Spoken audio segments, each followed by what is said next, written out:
नमस्कार. आपण पाहताय न्यूज इम्पॅक्ट. नेवरीत 10वीच्या विद्यार्थ्यांचा निरोप समारंभ भावनिक वातावरणात संपन्न.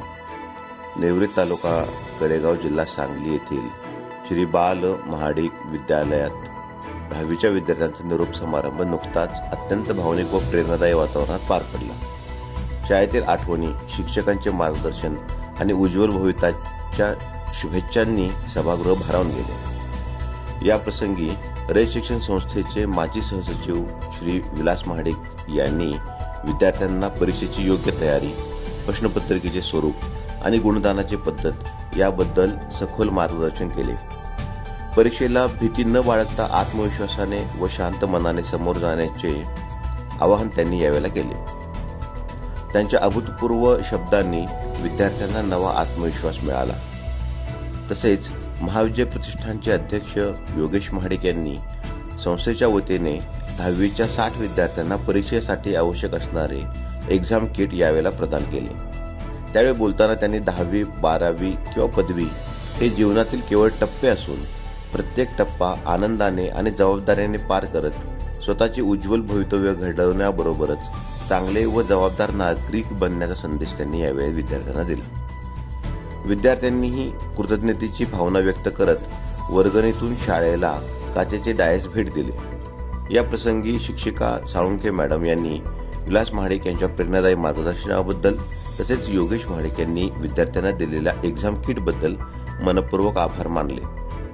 कार्यक्रमास नूतन जिल्हा परिषद सदस्य प्रियांका महाडिक, सरपंच सौ प्रमिला नानी महाडिक, स्कूल कमिटीचे सदस्य वसंत महाडिक, माजी उपसरपंच राजाराम महाडिक, मुख्याध्यापक पाटील सर, ग्रामपंचायत सदस्या सरिता महाडिक, उद्धव महाडिक तसेच महाविद्या प्रतिष्ठानचे उपाध्यक्ष अवधूत फलटणकर, संचालक दिलीप महाडिक, सचिन महाडिक, दीपक महाडिक यांच्यासह शिक्षक, पालक व विद्यार्थी मोठ्या संख्येने उपस्थित होते.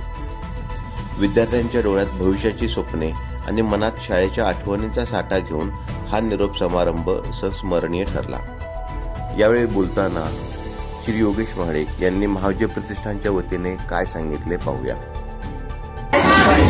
आज आपल्या शाळेतल्या 10वीच्या सर्व विद्यार्थी मित्रमैत्रिणींच्या निरोप समारंभाच्या निमित्तानं आपण इथे सर्व उपस्थित आहोत. आपल्या ह्या हायस्कूलवरती सदैव मायेचं चित्र ठेवणारे विलास काका असतील, त्याचबरोबर आपल्या शाळेचे मुख्याध्यापक, सर्व शिक्षक वृंद, त्याचबरोबर आपल्या निर्मिती सरपंच प्रमिला नानी, विद्यमान ग्रामपंचायत सदस्या, त्याचबरोबर पंचायत समिती सदस्यांच्या आई मातोश्री आणि उपस्थित सर्व मान्यवर आणि 8वी आणि 9वी आणि 10वीचे आपले सर्व विद्यार्थी मित्र मैत्रिणींना, आज ज्या कार्यक्रमाचे जे निमित्त होतं ते प्रमुख 2 गोष्टी होत्या. एक तर निरोप समारंभ म्हणून आता 10वी पर्यंत आपण या शाळेमध्ये जे वावरलो राहिलो आपण सर्व आपल्या सवंगड्यांच्या सोबत, त्याचा एक आठवणीचा एक ठेवा म्हणून तुम्ही काही क्षण तुमच्यासोबत नेणार आहात, त्याचं एक औचित्य. आणि दुसरं, आता नुकतंच आपल्या गृहभाषण मार्गदर्शनामध्ये जसं सरांनी सांगितलं की 10वीची आता काही दिवसामध्ये आलेल्या परीक्षेला सामोरं जाताना काही गोष्टी करायच्या, काही गोष्टी करू नये आणि मग त्याला कसं सामोरं जायचं आणि किती आपल्याला वाटतं त्याचे ताणतणाव असतात, पण ते तसं नाहीये. आपल्याला व्यवस्थित पद्धतीने त्याला सामोरं जाता येऊ शकते आणि पुढच्या वर्षी येणाऱ्या आपल्या त्या 9वीतल्या विद्यार्थी मित्रांच्यासाठी सुद्धा हे मार्गदर्शन उपयोगी ठरणार आहे. योगायोगानं आमचा चिरंजीव देखील इथं आहे, तोही 10वीलाच आहे, त्याला देखील ह्या सगळ्या गोष्टी ऐकायला भेटल्या. हे आमचा त्या पाठीमागचा आपण हे म्हणू स्वार्थ म्हणू अशा कार्यक्रमांमध्ये सहभागी होण्याचा.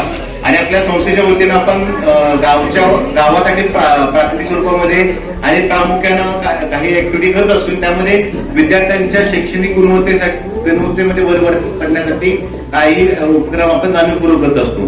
तर आता जसं सरांनी सांगितलं त्या पद्धतीनं जे तुम्हाला एक्झामसाठी आवश्यक बाबी त्यामध्ये आता केंद्राकडून येणाऱ्या ज्या काही रिसिप्ट वगैरे असतील ते वगळता जे आपल्याला न्यायचं आहे त्यामध्ये ट्रान्सपरंट पॅड, ट्रान्सपरंट पाऊच, त्यानंतर पट्टी, पेन आणि पेन्सिल हे आपल्या एक्झामचं किट आपण आपल्या संस्थेच्या वतीने आपल्याला देतोय. कारण की आपण ज्या गावातून येतो त्या गावामध्ये आदरणीय डॉक्टर पतरावजी कदम साहेब यांनी सांगितलं होतं की माणसाने आपलं कधी मूळ विसरायचं नसते. त्यामुळे त्यांच्या विचाराचा वसा आणि वारसा घेऊन आम्ही लहानाचे मोठे झालो. या शाळेमध्ये देखील आम्हाला अभ्यासाचे धडे आम्हाला गिरवायचा प्रसंग 2 वर्षासाठी का होईना मिळाला. त्यामध्ये जे आहे आपलं मूळ विसरायचं नसतं आणि ज्या समाजाने आपल्याला दिलं त्याचं आपण देणं लागत असतो या भावनेतनं. आणि खास करून उद्याची तुमची पिढी जी घडणार आहे पुढे जाऊन, मग सरने बऱ्याचशा गोष्टी सांगितल्या. कदाचित आता शेवटच्या 10-15 दिवसाच्या टप्प्यामध्ये अतिरिक्त तुम्हाला जे माहिती मिळाली त्यामुळे कदाचित गोंधळ होण्याची शक्यता असते.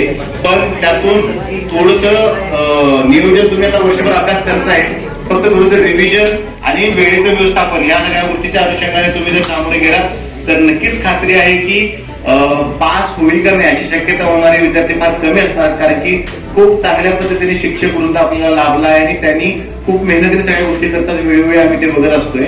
तर चांगल्या पद्धतीनं आपल्या बोर्डामध्ये नेवरीच्या वतीनं किमान 5 ते 6 विद्यार्थी मेरिटमध्ये येतील अशी मला नक्कीच खात्री आहे.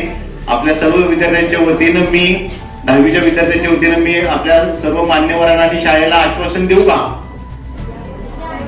येणार ना? हा कॉन्फिडन्स पाहिजे. आणि इथून पुढे 10वी 12वी नंतर ग्रॅज्युएशन वगैरे जे असेल ना ते फक्त आयुष्यातल्या याच्यातले मार्गातले टप्पे असतात. या टप्प्यामध्ये टप्प्याटप्प्याने त्यांचा टप्प्याटप्प्याने कार्यक्रम करायचा असं सरांनी सांगितलं. त्याच्या पद्धतीने पुढे जात राहायचं. हे फक्त मायस्टोर आहे. 10वीचे मार्क आम्हाला कोण विचारत नाही, 12वीचे मार्क सरांना कोण विचारत नाही. पण आपण आयुष्यामध्ये जन्माला आल्यापासून आपल्या शेवटच्या क्षणापर्यंत कसं राहिलो, कसं जगलो, कसं वागलो आणि शेवटी आपण समाजाला काय दिलं त्याचाच लेखाच होता आपल्या हयातीमध्ये आपल्या पाठीमागे होत असतो. त्यामुळे हे सगळे निमित्त आहे. आपण आपलं एक व्यक्तिमत्व, आपलं सामाजिक व्यक्तिमत्व, वैयक्तिक कौटुंबिक व्यक्तिमत्व असं घडवा की जेणेकरून तुमचं नाव घेताना तुमच्या आई वडिलांना आणि तुमच्या आई वडिलांचं नाव घेताना समाजाला एक अभिमान वाटावा. असं फक्त व्यक्तिमत्व निर्माण करा. 10वीचं निमित्त आहे. तरी सुद्धा या निमित्तानं तुम्हाला एकदा पुन्हा मी माझ्या वतीनं संस्थेच्या वतीने शुभेच्छा देतो आणि उज्ज्वल भविष्यासाठी तुम्हाला शुभकामना.